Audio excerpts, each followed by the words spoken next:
Welcome everyone into this new video. Today we're gonna be talking about movement. I'm gonna be explaining to you why it's important and how to train it. For those who don't know, I am Leonard, I've been top 150 Radiant and I've played on a professional tier 2 level. First of all, let's talk about the two different situations when you use movement. The first one is before the fight and the second one is mid-fight. Let's start from the first one.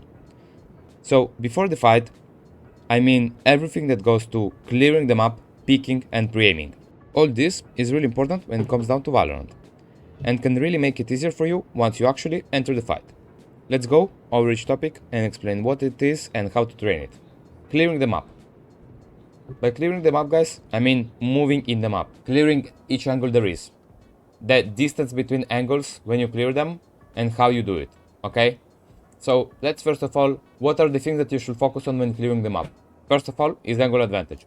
Angle advantage, guys, is how distant you are from the angle that is in front of you. The closer you are, the earlier the enemies are gonna see you. So for example, right now, the enemy that is already there can see me when I cannot see him. But if I take some steps back, boom, now I can see him too. You see, this is what I mean by angle advantage, and it is really important when you move into the map. When you move in the map, you should never pick every angle like this and be super close to the corner, because as I said, here the enemies can already see me, but I cannot them. But if I take some steps back, you see, here I can see already there, step even some steps back, I can see here as well. But if I go directly into the wall, I cannot completely see what happens here, but they can see me, okay? So you don't always have to be as distant as you can from the wall in front of you, but this is really important that you at least take some steps back when you pick. And by clearing the map, I mean this. Just be careful with your distance of the map and always have your crosshair on the horizontal line of the headshot, okay? On the map, guys, you can find different things that can help you with the crosshair headshot level. For example, this box right here is the headshot level right here, okay? When you pick here, this is the headshot level. Here, this is the headshot level right here. You see, each box in Valorant represents the headshot level. And not only boxes, there are also some lines that can help you with that. On binding particularly, there are no lines that show you the headshot level, but on other maps there are some cases. But also here you see this box, headshot level for the elbow. When you push and come on the side, this is the headshot level. The keys you press when you move really matters, guys. You cannot just press and go forward each time, every time. Because if I go forward, you see I cannot control the angle advantage and I cannot control myself in the map. Pressing A and D also is really important to adjust the distance between you and the angle and the way you pick them. You never want to press forward while picking the enemies, guys. You always want to press either D or A when picking each enemy. The reason behind it is because when you press A and D, you will appear on the enemy screen much faster. But if you go diagonally or just forward, then first of all you cannot adjust your crosshair placement, and second of all you will appear slower and make it easier for the enemies to kill you. Pre-aiming also does interfere with your movement, guys, because this goes before the fight and it does help you then when you peek to have the correct already crosshair placed and have the correct position and know perfectly when to stop. If your crosshair is placed badly, then you don't really know when to stop, right? If your crosshair is here, for example, then sometimes what you will do is maybe do too big of a line to then have your crosshair in position. But if you pre-aim correctly, then you need to do a shorter strafe, right? And be faster and quicker. This depends obviously what are you pre-aiming and where. But this does allow you to adjust yourself for the peaking, and if you wanna peek and if you wanna do a shorter peek, then you will pre-aim less. If you wanna do a bigger peek, then you will pre-aim more, right? If you wanna do a wide peek, for example. So this also does matter, guys. When you peek, guys, the main thing that you have to focus with your keys and with your pre-aim is to isolate the fights. For example, if we go down and pick clear B main on bind from here, there are gonna be different angles here that I'm gonna be pre-aiming and isolating. First, for example, is right here, Kabi, which is kinda usual position where enemies like to hold you from, right? Second can be backside here, right? Another position that is a pretty common. And then we can have elbow here, okay? Let's say this 4. Now, how you guys might pick them is like this, right? You just go forward, you maybe even pre-aim something, and then what happens is that you have no time to actually realize if there is the enemy in front of you, and you're not actually ready for each fight, okay? Instead, what you have to do, even in that match, right? is to isolate each fight.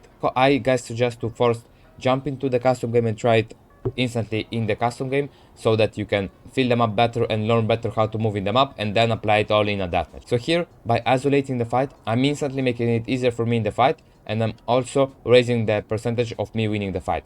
So what I'm gonna do is, for example, coming from here, yeah, I'm gonna first pre-aim, obviously, then I'm gonna pick this angle right here. You can also divide those two angles and pick first this and then this, in case, to do even these micro picks and micro adjustments. But we said that we're gonna focus on 1, 2, 3, okay? So let's just pre-aim those.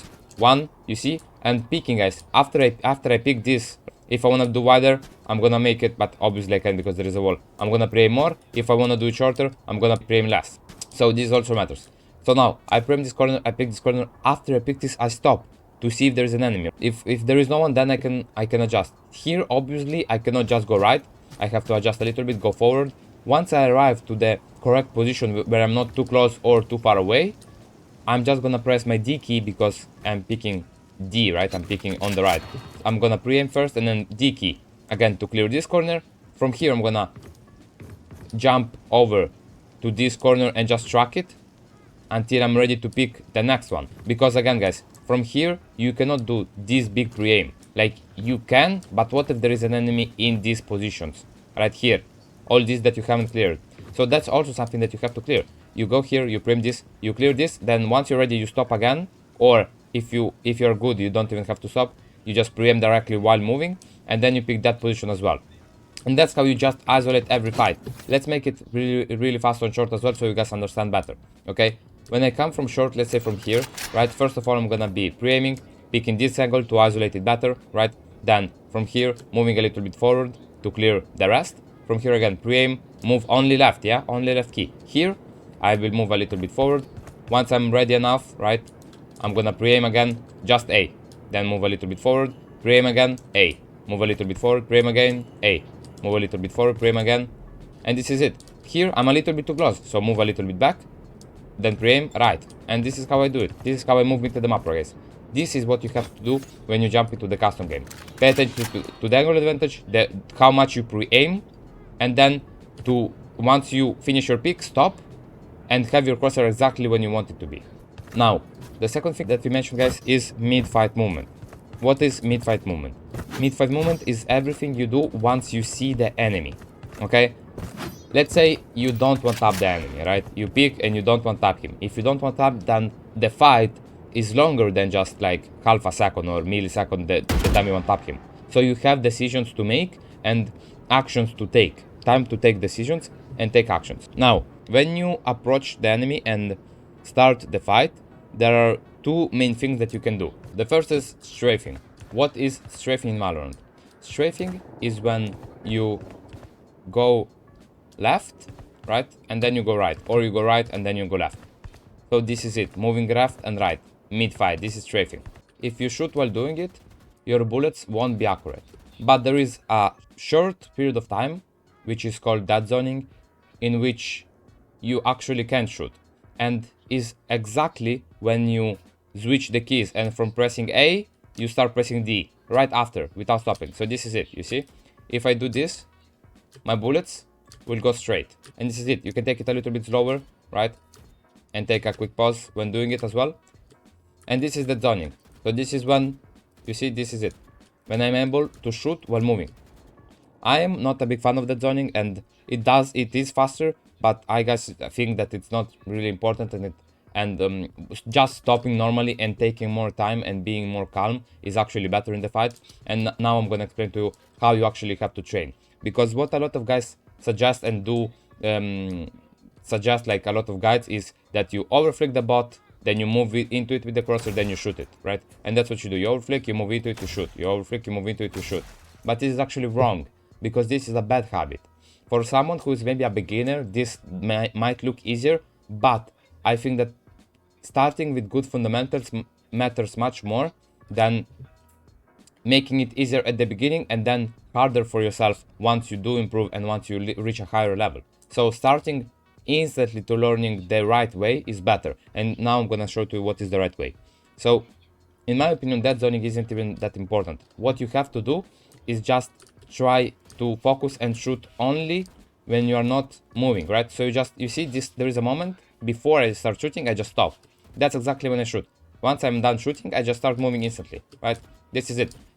People say that counter-strafing is fundamental in Valorant, but it's actually not. Counter-strafing is fundamental in CSGO. In Valorant, there is no need to counter-strafe. You can just let the key go. I press A, I let it go, I shoot. I press D, I let it go, I shoot. The time to stop is really, really short. You really do not need to counter-strafe and press the opposite key to stop. So counter-strafing is when you press the opposite key to stop. So I press D, and then when I will stop, I will press once A, right? So I press D, then boom, right? I press A, then I stop, and instantly press D to stop. But it's not needed. Just let the key go. It's easier, and a lot of pros don't even press it. So that is strafing. Now, what you have seen, guys, with the strafe, what I was doing is shooting few bullets, 2 to 3 bullets. Why? What is that? That is called bursting. That is when you shoot 2 to 3 bullets and then you start moving again. This way, you are harder to hit because you move while the fight, right? So if you stand still while shooting, guys, and even if you burst or instantly spray when you're still standing still, you are easier to hit for the enemy, obviously, because what he will do is he won't even need to move his crosshair. He will move, so it's gonna be more hard for you to hit, but he won't even need to move his crosshair. He will just need to spray you down or do different bursts. So what you wanna do is keep moving so that it's gonna be also harder for the enemy to hit you, okay? Now, to move, obviously you cannot just spray, just shoot. You have to stop, and that's exactly what is bursting. You shoot 2-3 bullets and then you move, okay? What is also important, guys, that you don't have to forget is burst control. What is burst control? Burst control is when you control and pull a little bit down the mouse while shooting those 2-3 bullets. If I do not control it, you see what happens? This is what happens. The third bullet goes always, basically always, higher than the head. The head of the enemy. So what I need to do is pull it down. You see? You pull it down a little bit, and it basically just, if they go lower and they go to the body shot, it's fine. Body shot does still damage. If they go higher, you won't even hit the enemy, right?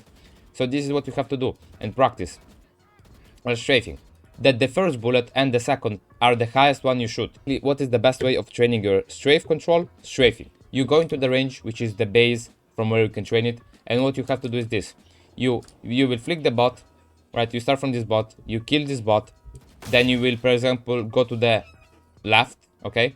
Once you start going to the left, you will instantly aim to the other bot, either this one or this one, whatever you prefer, but you will not overflick. It's really important, do not overflick, right? So from here, right, I kill the bot, I move left, I don't overflick, I shrug his head for half a second, a little bit less than half a second, and then I stop. Once I realize that I stopped, I shoot him back, and then I go the opposite and do the opposite, right?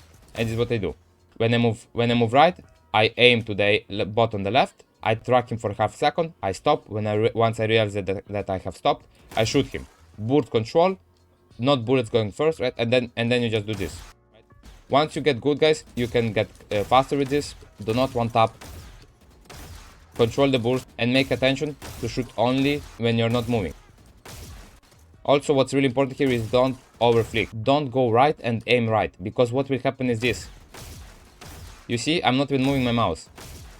This is a bad habit that you guys have, right? Because people tell you to overflick and then move into it. This is what will happen. You will become lazy and you won't even aim. And you will try to make the movement do everything for you, but it is wrong. The second thing is crouching. People always say that crouching is bad and you should never do it. But if you actually pay attention, pro players, most of the time they crouch. Why is that? Crouch, what it makes you 100% commit to the fight. So when you do crouch, you have to be 100% ready that you're actually gonna be committing to the fight and that you're actually gonna be killing the guy. Now, when should we crouch? First of all, never crouch on the long distance. Long distance, you should never crouch, because when you crouch, you wanna spray as well. Okay, you wanna spray the enemy down, because you cannot crouch and burst, as bursting is slower than spraying. And when bursting, you want to keep yourself moving to make it harder for the enemy to hit you. From close to medium range, you want to actually, this is a range from where you actually can be crouched. In close range, in my opinion, you can instantly start crouching and spraying the enemy down. But apart that, a good rule that you guys can have is this. You start the fight by strafing. Okay? Let's say you miss the first strafe, you miss the first burst, right? You strafe, you burst, you miss the first one, then you strafe, and with the second burst, you hit one body, but you didn't kill him. Do not stop shooting but instantly from the second burst start spraying. So what I mean is, you miss the first, you hit the second, but with the second you hit also a body shot, you just keep shooting with that. So this is what it will look like, you see?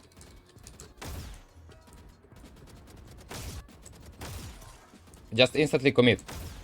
Do not stop, because stopping will make it slower for you guys. This technique, guys, is really important to master, and it's a goal that you must have. By the second strafe, by the second burst and strafe, if you didn't yet kill the guy, close medium range, instantly convert it into a spray. That way, you are not gonna be losing time in the fight and be faster than the enemy to kill him. You don't always have to headshot to kill the enemy, guys, remember. Spraying is actually good if you know how to do it and you're good at it. To become good at it, guys, I suggest to start from the range, focusing on your spray control like this. You start from one bot, you kill one bot, then you start spraying and you spray transfer to another bot. This is what you have to do. You can also implement and do two bots at first and then kill the third one as well if you become good. Right? You can also do it and crouch while doing it to make it easier for you and to get used to the crouch spray. And you have to get used to controlling the gun, guys. Do not just let it go, and don't just make your crosshair go higher than the head of the enemies, right? Or start spraying and make it look something like this, where all the bullets go higher. You have to get used to controlling the gun. With this, guys, we have finished our guide. Hope you liked it. If you have any questions, comment down below. I'll answer each one of them. And I'll see you guys in the next guide. Bye-bye.